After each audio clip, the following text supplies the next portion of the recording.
Hello good morning बच्चों। कल हमने क्या पढ़ा था? समतल दर्पण। तो आज हम क्या पढ़ेंगे? गोलीय। अच्छा, कल हमने पढ़ा था गोलीय दर्पण, है ना। तो गोलीय दर्पण से जो प्रतिबिंब बनते हैं उनको हमें पढ़ना है आज। तो उनके पढ़ने के पहले हम कुछ पॉइंट्स पढ़ेंगे। इसमें कुछ रे डायग्राम होते हैं, ठीक है। कुछ किरणों के द्वारा डायग्राम बनाए जाते हैं, वो पढ़ लीजिए। उनके कुछ रूल्स होते हैं। देखो, जैसे पहला क्या है, जैसे कोई प्रकाश की किरण, जैसे कोई आपतित किरण है, वो मिरर पर पड़ती है, ठीक है। वो मिरर पर पड़ती है तो वो रिफ्लेक्ट होगी जब, तो देखो जैसे आपतित किरण है वो मुख्य अक्ष है, ये मुख्य अक्ष के समांतर होगी, तो जो परावर्तित किरण है वो फोकस पर पड़ेगी। ओके, इसमें 22 वर्षा कॉन्सेप्ट चलता है, मतलब विपरीत क्रम से देखेंगे तो भी ऐसा ही होगा। जैसे इसमें जैसे इस वाले डायग्राम में आपतित किरण फोकस से गुजर रही है, तो जो परावर्तित किरण है वो कैसी हो गई है? पैरेलल हो गई है मुख्य अक्ष के, है ना। तो देखो, या तो आपतित किरण पैरेलल होगी तो परावर्तित किरण फोकस से गुजरेगी, और या तो आपकी आपतित किरण फोकस से गुजरेगी तो परावर्तित किरण पैरेलल होनी चाहिए, ठीक है। ऐसी सेम मैंने उत्तल दर्पण के लिए किया है। ये देखो, ये आपकी आपतित किरण समांतर होगी तो परावर्तित किरण फोकस से गुजर रही है, मतलब फोकस, इसको आगे बढ़ाएंगे तो फोकस से टच हो रही है। अब ऐसे यहाँ पे इस वाले डायग्राम में देखो, ये देखो, आपतित किरण आपके समांतर हो गई तो परावर्तित किरण फोकस से, अच्छा ये है, सॉरी, आपतित किरण फोकस से इसमें टच हो रही है इस बार, तो परावर्तित किरण हो गई पैरेलल, मतलब एक पैरेलल होगी दूसरी फोकस से गुजरेगी। ओके। अच्छा, सेकंड कॉन्सेप्ट क्या है? जब कोई, ये अवतल दर्पण है, ये वक्रता केंद्र है, ये फोकस पॉइंट है। जब कोई आपकी आपतित किरण वक्रता केंद्र से टच होके गुजरती है और मिरर पर टकराती है, तो वो उसी मार्ग से वापस जाती है, मतलब कि उसी मार्ग से वापस जाएगी वो, ठीक है।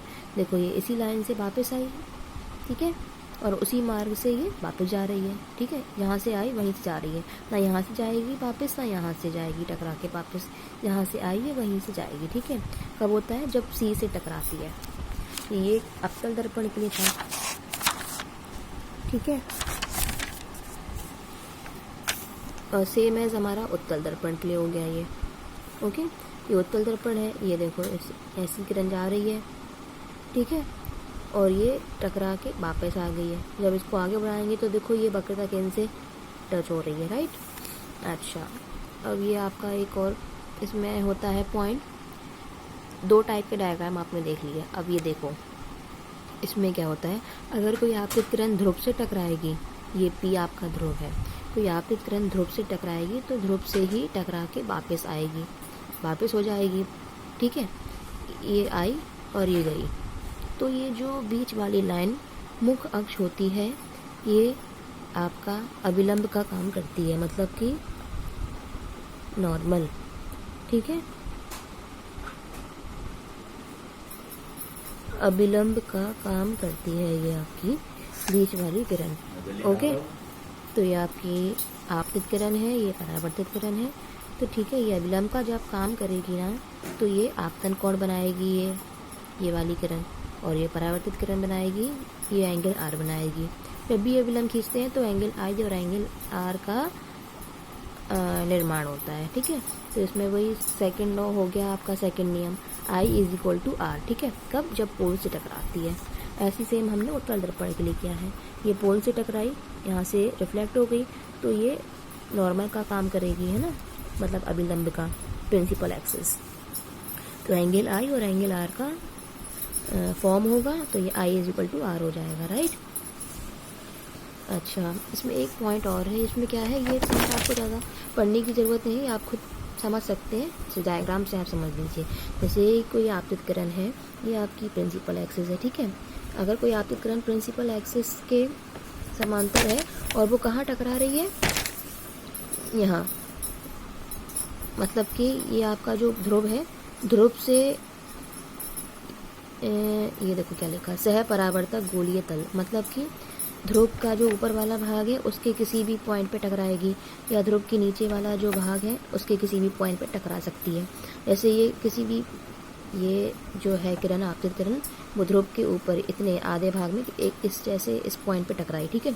और जब ये ऐसी किरण क्या होती है, जब ये टकराने के बाद जब वापस रिफ्लेक्ट होती है ना, तो जब ये हो गई परावर्तित किरण। परावर्तित किरण जब रिफ्लेक्ट होगी तो ये आपकी फोकस से टकराएगी, ठीक है।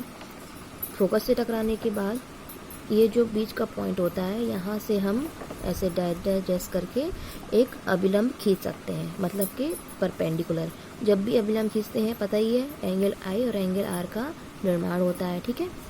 तो समझ में आया, जब कोई किरण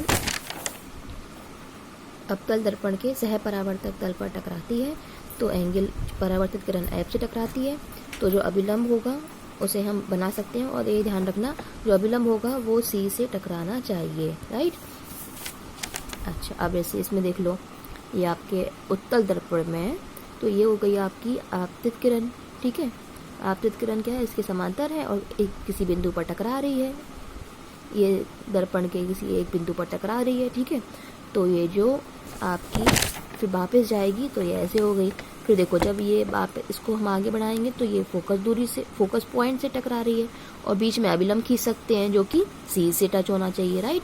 तो यहाँ पे एंगल आई एंगल आर का निर्माण हो रहा है, ठीक है। तो इसमें बस हमें ये पढ़ना है किस किस टाइप के डायग्राम बनते हैं जब पी से टकराती है या समांतर होती है, ठीक है, या फिर कभी सी से टकराती है, ठीक है। अच्छा, इसमें एक बात का ध्यान रखना है कि जो आपकी, अच्छा ये आपका हिंदी मीडियम, तो ठीक है, इसमें आपका ये ध्यान रखना है कि जो आपकी किरण होती है आपतित, उसका एरो बनाते हैं हम ऐसा दर्पण की साइड, और जब किरण टकरा के वापस आती है तो एरो बनाते हैं बाहर की साइड। ये ध्यान रखना, अगर आपने ऐसा नहीं बनाया, डायग्राम का ध्यान नहीं रखा एरो का, तो आपका डायग्राम बिल्कुल गलत हो जाएगा, ठीक है। तो आपको इसका विशेष ध्यान रखना है।